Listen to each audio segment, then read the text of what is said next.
First, I should tell you that I'm talking about the future of learning, as you can see. You may notice that we use the word education quite often, and we have conferences, or we have lectures and things on education. That's quite easy to find. You might find it interesting to think that the word learning is used much less, as though the two things are kind of separate from each other. So can we have education without learning? No, of course not. Can we have learning without education? Yes, we can. So that connection is what I want to talk about. I also want to tell you something else. That I have no formal background in education. Okay, I didn't study education as a subject. What I studied as a subject was theoretical physics. And I will tell you how I got into education. It was somewhat accidental. And then what happened next. So when you listen to me talking about education, it is possible that there are gaps in my knowledge of the subject of education. But I will talk about experiments where we can actually see what is happening and then try to conclude from that. So let me go back in time, almost 18 years ago. I was working as a systems developer, systems trainer. I used to teach people how to develop computing systems in New Delhi, in India. And just outside of my very nice office was this big, sprawling, urban slum with lots of children. And I used to think to myself,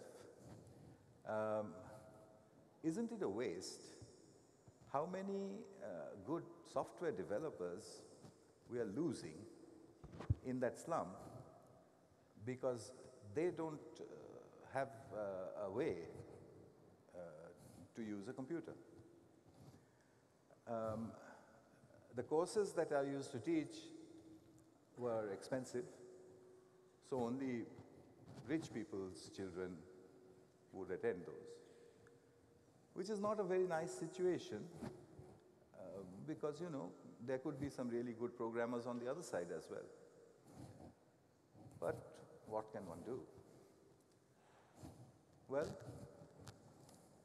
I thought to myself, why can't we have a school inside that slum?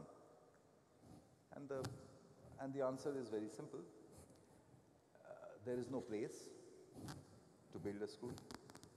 More importantly, you can't get teachers to go and teach there, and the children cannot pay. So you can't have a school. Now, around the same time, and I'm talking now about the 1990s, the personal computer had come into the market. There may be few people here who remember those times. They were expensive. They used to cost 2, 3, 4 months' salary to buy a PC.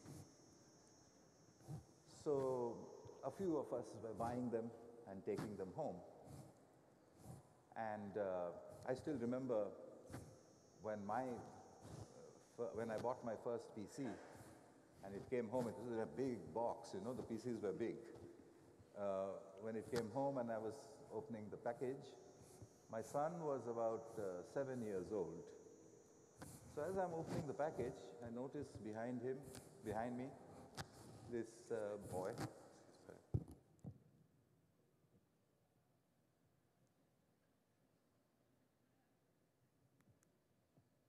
Okay, thanks. So I'm opening this package, and I notice behind me, there's this little boy standing there, and I still remember turning back to him and saying, "Don't even think about it."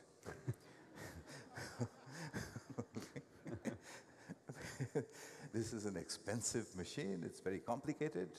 It's not meant for children. It's meant for my work. Okay. But, you know, if you have a child in the house, it's difficult to keep them away from new things. So my friends who bought these computers and myself, all our children began to start tinkering with the computer. And I noticed a strange thing. A friend of mine would come to me and he would say, "You know, the other day I was trying to do something on the computer and it wasn't working. And my daughter, who is only 8 years old, she came and she said, 'Oh, you know, click on that and then press this and it'll work.' So, do you think she is gifted?" And I heard more stories like this. And I thought, something very strange is happening. The children of rich people are all becoming gifted. Okay. So, now, that's a joke. I mean, I thought, well, what's going on here? And at that time, a thought occurred to me. What would happen if I took a computer and I put it in that slum with all those children? Would they also become gifted? So my friends laughed at this and they said, "Come on, this is a stupid experiment. What do you think will happen?" They've never seen a computer before. Remember, this is 1990s. They have never seen a computer before. They don't know what the internet is. They don't know any English, which is the language on computers in India. And they barely go to school. So what are they going to do with that? They'll just break it and sell all the parts. So I decided that I would document this. I said, okay, I want to watch this. I want to see them break it up and sell the parts, and I will document it. So I got a computer. Now, where do you put a computer in a slum? Well, there was a boundary wall dividing the slum from my office. So what I did was, I made an opening, a rectangular opening in that wall. I put a glass pane against it, nice thick glass. And I took the monitor, which were big in those days, and from my side of the wall, I pushed the monitor against the glass pane. So from the other side of the wall, you could see the monitor. And I did the same thing to a touchpad. And then I took the rest of the computer, the processor and everything, on my side of the wall, put it on the ground, and bricked it all up.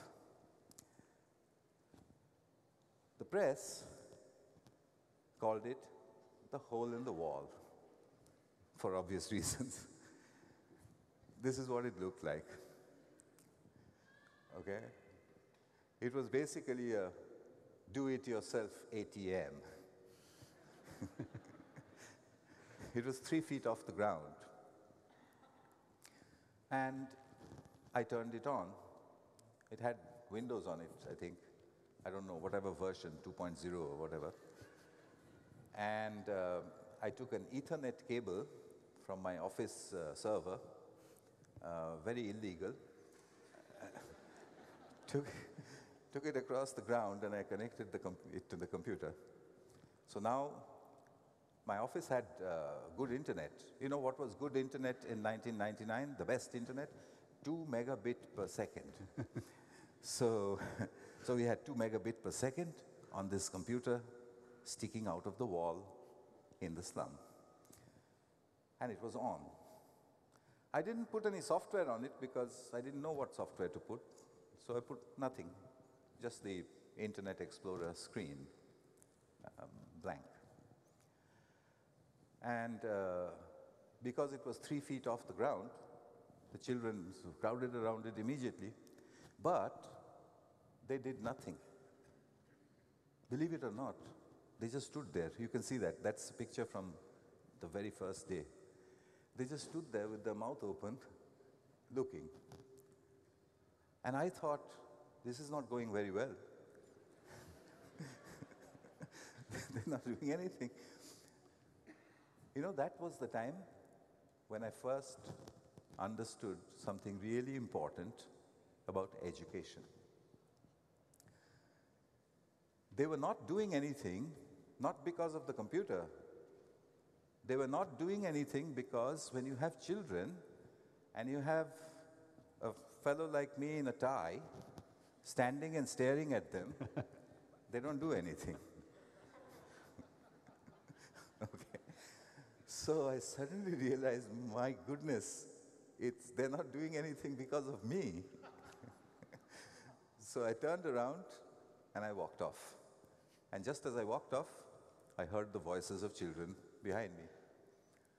And then, a couple of hours later, a friend of mine came, and a colleague of mine, and he said, how did you do such a quick job? So I said, a quick job of what? So he said, those children? I said, yeah, what are they doing? He said, well, they're surfing, and they're teaching each other how to surf. So I said, but how can that be possible? In what language? And he said, well, it looks like English. So I said, well, that's absurd.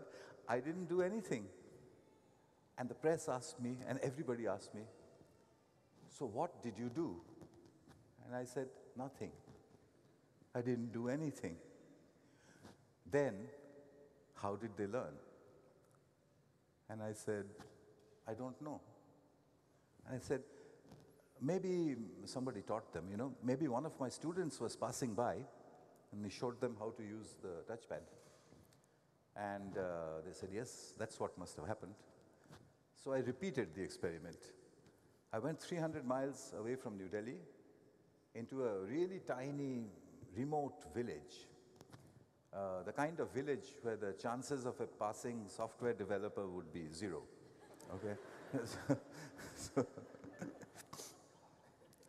So I repeated the experiment. I put the computer there. I went away. I came back after a month, and I had my fingers crossed. Will it still be there? Yes, it was there. And there were children on it, and they were playing a game. But I had not put any game in that computer. So where did it come from? So I went up quietly to the children, and the children turned around and said, we need a faster processor and a better mouse.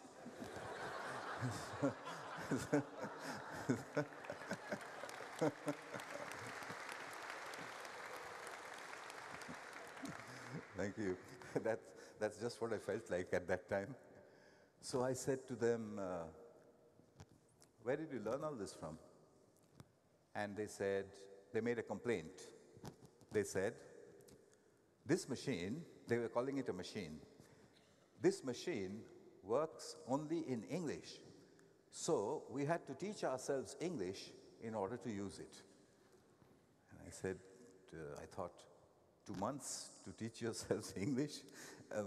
How? And then I said, where did you get that game from? And the children looked very guilty. It's a wrong question. Never ask a child where he got something from. Okay, they always look very guilty. No. So the children looked very guilty. I said, no, I'm very proud of you that you've got this game, but where? Where did you get it from? And they kind of became a little bit quiet. And they said, I said, did you get it from the computer? And they said, no. So where did you get it from? And they said, from there. You know, and I still get goose pimples when I think of that line, because I thought to myself, they were sensing the internet. And they knew it wasn't the computer, it was something else. And it's true even till today, isn't it? I mean, everyone in this audience, everyone uses the internet all the time. Everyone knows the internet, of course, dominates our lives. But if I were to ask you, where is it? I think you'll agree the only thing you can say is, there. Okay. So that's what the children said, there. So I came back from that village, still without the answer to the question, who is teaching them? I still couldn't figure it out. The German newspaper Stern, the German newspaper Stern did a cover story on this, and this was their picture. Back from 20 years ago, you can see on the top right-hand corner, you can see me, version 1.0. Okay? And I was trying to figure out what was going on. And I couldn't. There was nothing obvious going on. It wasn't as though one child was saying, here, this is how, this is called a computer program, and this is how it works. Nothing like that. The children were talking just like children. What is just like children? Well, you know what just like children is. I mean, one child would be doing something, another child would come there and say, you are an idiot. And this child would say, of course, no, I'm not. And then the other child would take the mouse, and so on. No idea how it was working. Who was teaching them? Here's a little shot from those days, a very old video. This is an 8-year-old boy on the right, and his student, who is 6. And he was teaching her how to browse. In the deserts of Rajasthan,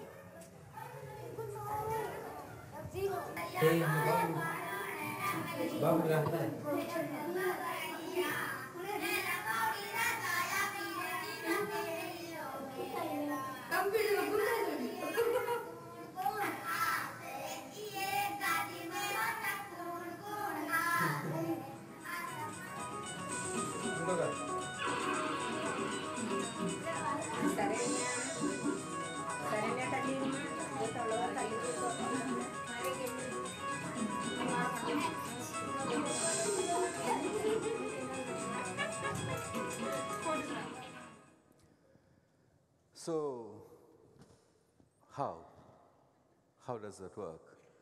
How could these children download games from the internet in English,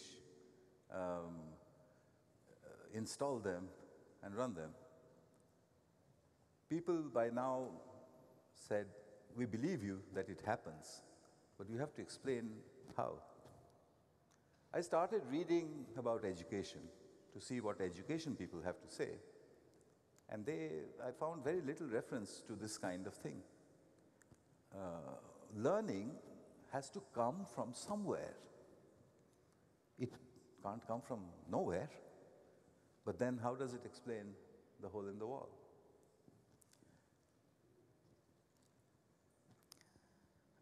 I'll go one step forward. So I started asking the children questions. You know, questions like, I would go up to a village. By then they knew me, and I was repeating this experiment in many villages. I would go up to them and say, okay, can you tell me what the time is? And they would say, well, that's simple. And I would say, it's 3:15. I'd say, okay, very good. What do you think the time is in New York, USA? And they would say, 3:15. And I would say, you mean it's the same time?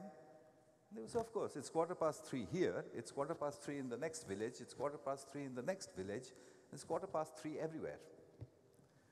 So I would say, you know, somebody told me that sometimes different places far away have different times. Now, it's very important I realize now what I said. If I had said to them, no, you are wrong, faraway places have different times, that wouldn't have worked. I said, someone told me. And I said, do you want to check? They went back to the computer. And they came back with their eyes big and said, different places have different times if they're far from each other. And I said, I don't believe it. How can it be possible? Different places with different times. You tell me how it's possible. This time, something strange happened. You have to step back and you hear a buzzing noise. Something is going on over there. You can't see the screen because there are too many children on it. After about 15 or 20 minutes, a couple of children stepped up and they said, the earth is like a ball, it's round. The sun shines from one side. This side is day. The opposite side is night. And day and night have different times, right? So it's got to have different times all around the world. And I thought to myself, but this is not just reading off a website. They don't even know very well how to read anyway. How did they figure this out? And how did they do it so quickly? This is something that is normally taught over long periods of time. I started making the questions more and more difficult. Just to jump ahead, just a few months ago in Gateshead in England, you know, I live in England half the time and half the time in India. In England, I live in a city called Gateshead, which is up north near Scotland, on a river called Tyne. On this side is Newcastle upon Tyne, where I work at the university. On the other side is Gateshead, where I live. So in this little school in Gateshead, I asked some 9-year-olds, I said, okay, let me ask you something interesting. Suppose I have two things exactly similar, like two pencils. One is here, the other one is in China. And I do something to this one. I hit it and it falls. Is it possible that the one in China will also fall? And they said, no, how can that be? They're not connected. So I said, you know, somebody told me that sometimes it can happen like that. Something magical. And they said, no. And I said, go on. Go to the internet. And they went. And after about, this time it took about 25 minutes, and I heard the same buzzing in that Gateshead classroom as I had heard in the villages of India. At the end of 25 minutes, they said, Sugata, it is possible. There are particles which can be at two ends of the universe, and whatever you do to one here, the same thing happens to the one over there. So I said, I don't believe it. This is absurd. And the 9-year-olds of Gateshead said, have you not heard of quantum entanglement?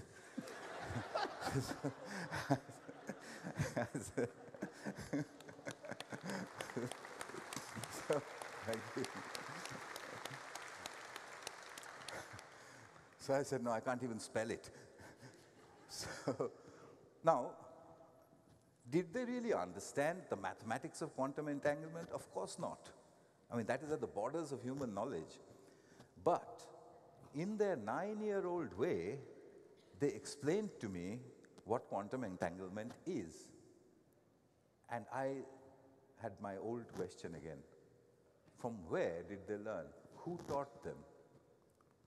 No answer yet. I took the method to England, where we called it a self-organized learning environment. It's very easy to do. It's basically the hole in the wall created inside a classroom. You take a few computers, about 4 or 5 computers, lots of children, about 20, 1:4.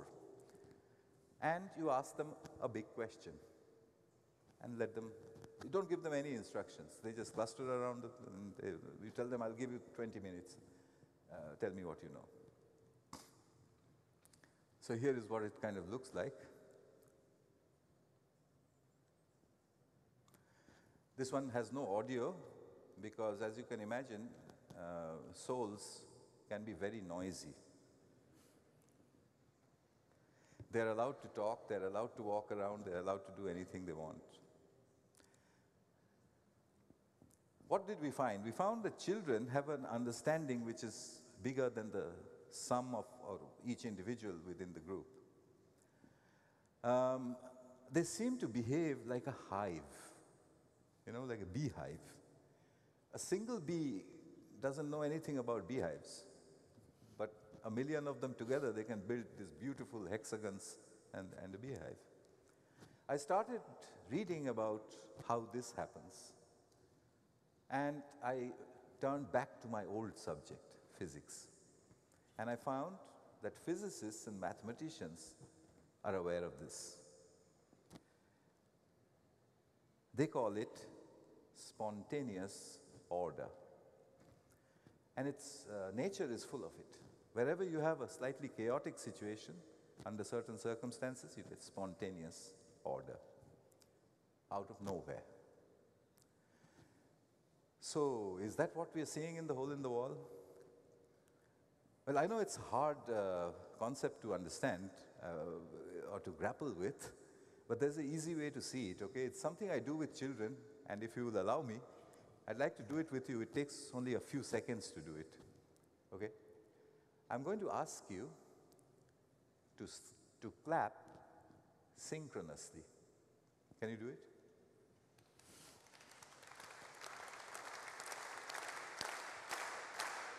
Thanks. Okay. Easy, isn't it?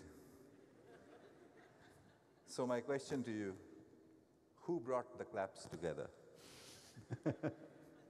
Okay, if I point to any of you, say, did you bring the claps together? No, I was just clapping. Who decided the volume? Nobody, no human being in this room did. Who decided the frequency? Nobody did. So then what am I supposed to conclude? That there is something in this auditorium that is not human. That brings the claps together? Well, the answer is yes. It's not an alien. It's a principle. It's spontaneous order out of chaos. Is that what is happening in the hole in the wall? Well, that's the best I have at this point. So basically, a soul, a self-organized learning environment, attempts to create just sufficiently chaotic environments, put the internet in, and then hope for spontaneous order come out. So learning comes out as spontaneous order. I published all of this, I demonstrated it in school, I spoke at conferences, and it went viral. Around 2013 or so, it went viral, went all over the world. Teachers trying it in their classrooms and blogging about it. Yes, he's my cousin. Yes, he's my cousin.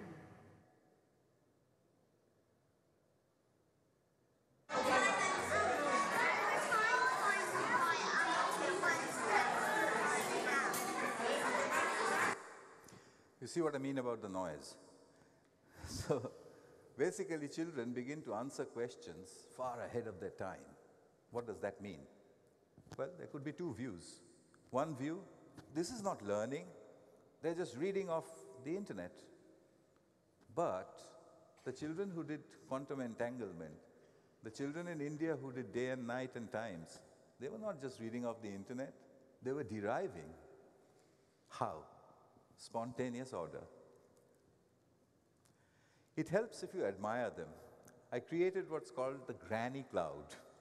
Basically, it is retired teachers, or maybe not retired teachers, but people who have time, 1 hour a week, and who have an internet connection. What do? They don't teach. They just ask. They get onto Skype, they say, well, I wonder how something happens. And the children, they try to spark off self-organized behavior. It's been going on for a number of years, and it answers my old question. What do I do with that slum? Well, now I know what I can do. I have the granny cloud, and I can beam them into wherever children might need them. You can't catch me. I'm the gingerbread man. Well done. So that gives you an idea of how it works. Well, so I will, we're almost at the end. What I did next, the very last bit, what I'm doing now, is I built what's called a school in the cloud. Actually, I built 10 of them. Basically, they bring together two ideas. The idea of the self-organized learning environment, the hole in the wall, and the idea of the granny cloud, those people you can beam in. You put it together into a single facility, and we call it the school in the cloud. You can build it inside a school, you can build it outside of a school in a community, and I'm experimenting with what happens if you do that. So I'll just very quickly show you some pictures of these facilities. They don't look like classrooms at all. They're in Bengal, in Harlem, New York, in England, and many different places. Very remote. Some are very, very remote areas. So, in the end, what happened? Well, what we did find were these. There is a rapid improvement in reading comprehension. There's a rapid improvement in communication skills. Well, obviously, because the internet is throwing everything it has at them. The children don't know what they're supposed to be able to read or not, so they read everything, and they start quoting from the Harvard Business Review. Okay, nothing to stop them. And then they have to communicate these difficult ideas back, so their communication skills improve. Their ability to search on the internet improves dramatically, which I think is a very key 21st century skill that everybody needs to have, and it improves their self-confidence. So that basically is the story, except for one problem: examinations. Our examination system all over the world is ancient. In an exam is an opposite of a soul. You're alone, you're not supposed to talk to anyone, you're asked a question, you have to answer it using paper and pencil. If that is the system that is at the end of education, then how is self-organization going to work? I ask children this all around the world. They hate exams. I think most of us do. And exams are from another time. From a time where we had no assistive technology. So the idea was that if you're stuck on a deserted island with no assistive technology, and you needed to figure out, how to distribute coconuts or something like that, you need to know how to solve equations. But is that why we should all know how to solve equations? We all know how to solve quadratic equations, right? Everyone here has been taught that. And the last quadratic equation you've ever solved is the one that was testing to see if you knew how to solve them. You'll never ever face a quadratic equation in your life. So what's it for then? You and your phone together can solve anything right now. That's the world our children are in, this world. And to prepare them for this world, I think the exam should look like this. So here is my suggestion, a simple, very simple administrative step. Use of the internet should be allowed during examinations. That's all. Just think of what it will do. It will completely change the entire education system. Think of it. It will change teaching, it will change learning, it will change the way you examine, etc. And it will bring you closer to life.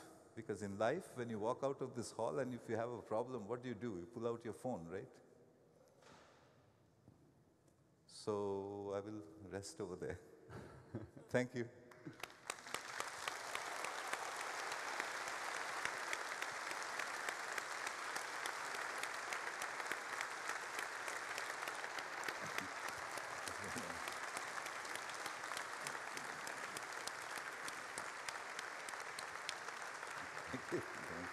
Thank you very much.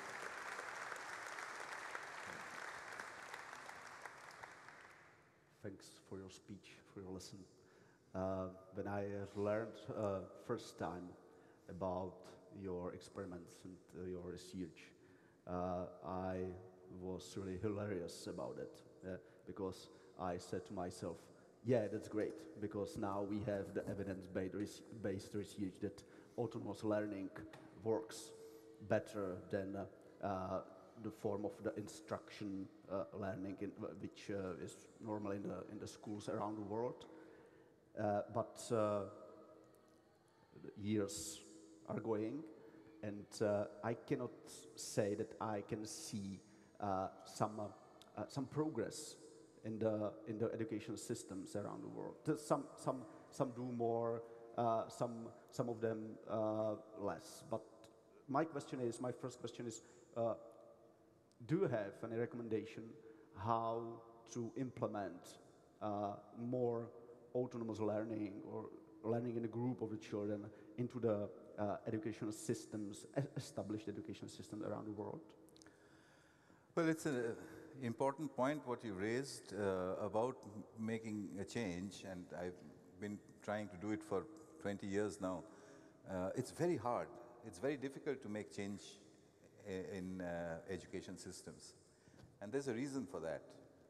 The reason, unfortunately, is not government. It's not teachers. You know what the reason is? It's parents. Okay? In the end, the parent wants to be safe. The parent's mind says, my child should be educated the way I was educated, because that I understand. But it's obviously blatantly a wrong approach. In today's world, that's not going to work. Your child has to be educated differently from how you were educated, very vastly. Governments are worried that if they make a dramatic change, they often listen to me, but they're worried that if they make a dramatic change, the electorate will turn against them and say, what are you doing to all the children? You know, you're letting them use their phones inside the classroom, as though that's a crime. Okay, then what about the teachers? Well, I know many teachers. They're good friends of mine. I'm a teacher myself. We are driven by the examination system. We have to prepare our children for that. So how do we change? Well, I used to feel very pessimistic, but now I'm not. I'll tell you why. Look at how we access the internet. About maybe 10 or 15 years ago, if you had to look up something on the internet, you had to go to a computer, somewhere where there's a computer, and you go there and you check. Then it changed, the computer became a little more accessible, and then you needed a place to sit and to take out your laptop. That's about 5 years ago or so, and then you could access the internet. And then came the phones. And now, it was everywhere, all the time, in your pocket. No longer even visible, okay? So what's going to happen next? So pretty easy to tell. Accessing the internet will become such that it will no longer be possible to tell that a person is looking up the internet. That's around the corner. It's going to happen any time now. What happens when you can't make out if I'm talking to you from my brain or I'm reading somebody's web page? Everything we understand about knowing goes out of the window. The examination system will collapse under those circumstances. It will go through a few hilarious phases, I'm sure everywhere, including here in Ostrava. I can tell you in a few years' time, the government will say, before you come to the examination, we will put you through an MRI scanner okay, to check what you've got inside. Okay? It's not going to work.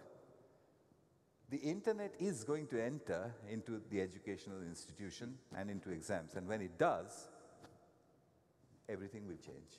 Yes. So I'm happy. I put the timeline at anywhere between 5 and 10 years' time. Okay. We know about for example, the Denmark approach. Denmark started a few years ago with this approach. They implemented the internet into the final exams at the high schools. They tried to do it very slowly, step by step. So we can see the light at the end of the tunnel. As you said, the parents are the problem. Yeah, that's my experience. Yeah, that's my own experience. The older son in the school, that you can make agreement with the teacher, but not with another parent. They are perceived somehow that it's necessary to keep the school the same way as they were young. Was, yeah. So how to can you recommend us how to raise the public demand?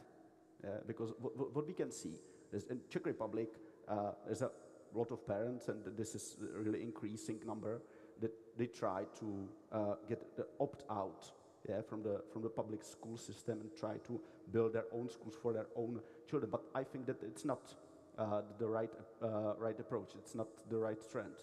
How to hold the public education system together at the same time to implement the technologies the changes inside. Well, actually, I'm working on that right now. What I'm working on is that what should the new assessment system be? See, it's not good enough to say that the old exam system is bad. Okay, everybody knows that. But what should replace it? We have to also answer that. We don't have an answer, so I'm experimenting with new formats. And I'll tell you just one little example. Just about 10 or 15 days ago, I was on this little island of Britain called the Isle of Man. And in the Isle of Man, I'd gone to a little school to try and experiment with the exam system. So I had this group of 9-year-olds, and I said, okay, we'll have an exam question. So they all looked, oh no, exam question. So I said, no, don't worry, it will be different. So I said, you imagine that you are somebody else. You don't live here. Here's a world map. Where would you like to live? So they talked, and for some reason they chose Dubai. Okay? They said, here, Dubai. So I said, okay, you are a 9-year-old in Dubai. And your parents are working maybe somewhere else, so you live with an aunt, an auntie. She is 53 years old. And your parents have given you 200 pounds or 200 euros or whatever, and you have to use that 200 euros to make a holiday, a weekend holiday for yourself and your aunt. Use the internet and tell me what's the best holiday you can design.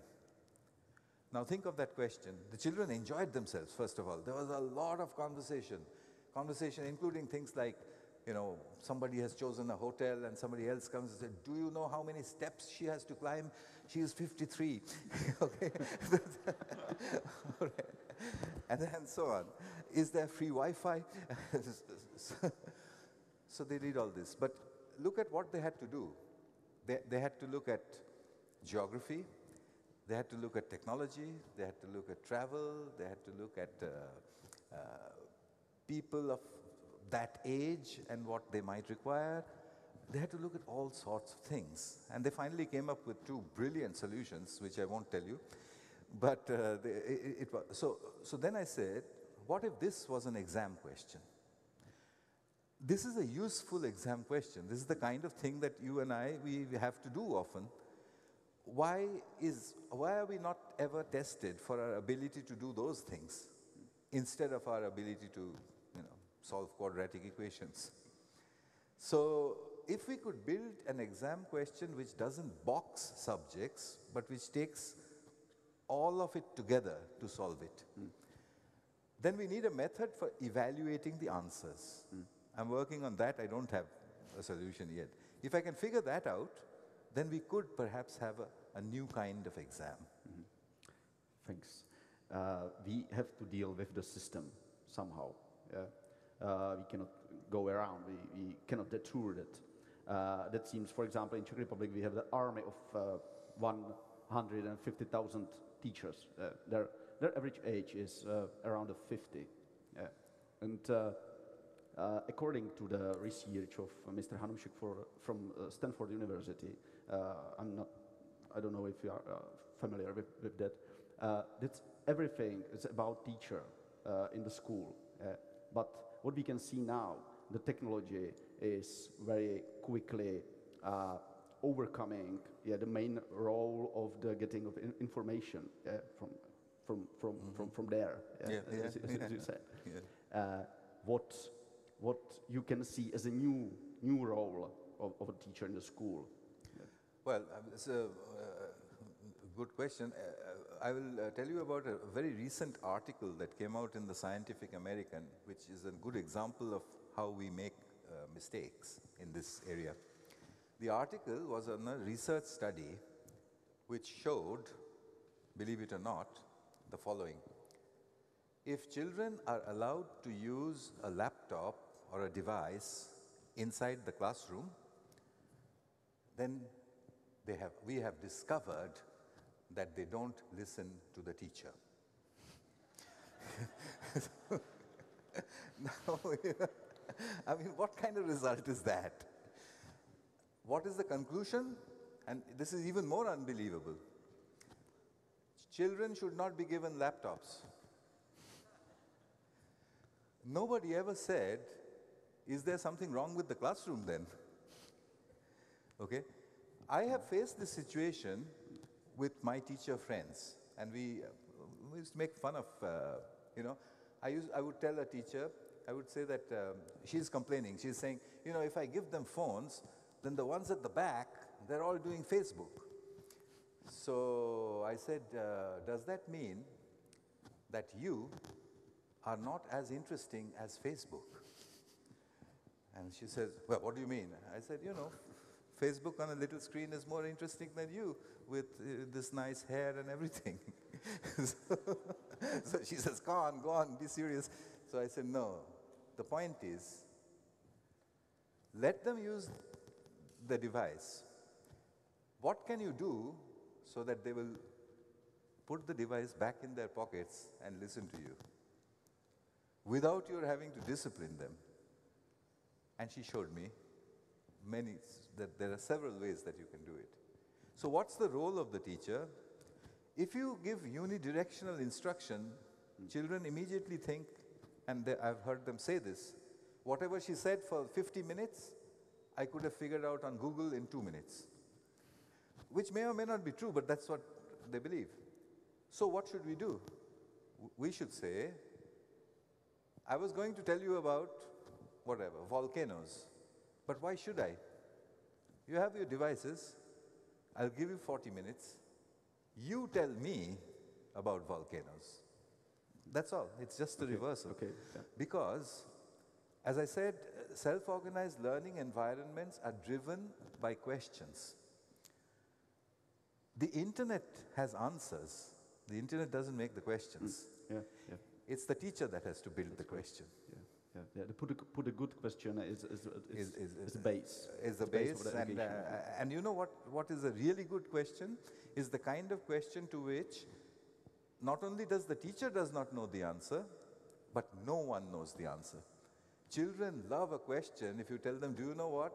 No one knows the answer to this. They said, no one knows, and they go for it, okay? Let me find out. And in the process of finding the great unknowns, they bump into all the things that we know. And if you think about it, that is being human. That's our method of development from the time when we were cavemen and we used to stare up and say, what's all that up there? That's what drove us, isn't it? The big unknown.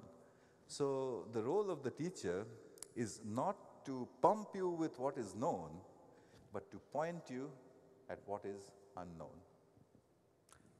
Thanks. Time is almost over, so there is just final question. We are a bit optimistic about the future, but what we can see in the technological progress, so there are also some pessimistic forecasts about the role of the artificial intelligence, about the role of the immersive virtual reality. So how you can see the future in next 10 or 15 years, please? 1 minute. Yeah, well, 10, 15 years or 20 or whatever, one way to look at it is, if you want to look at 10 years ahead, you should look at 10 years back and see how different it was at that time. The quick answer to your question is that we have always been pessimistic about technology. We were pessimistic about the steam engine. We were even pessimistic about, pencil sharpeners. We were very pessimistic about them. So don't worry about it.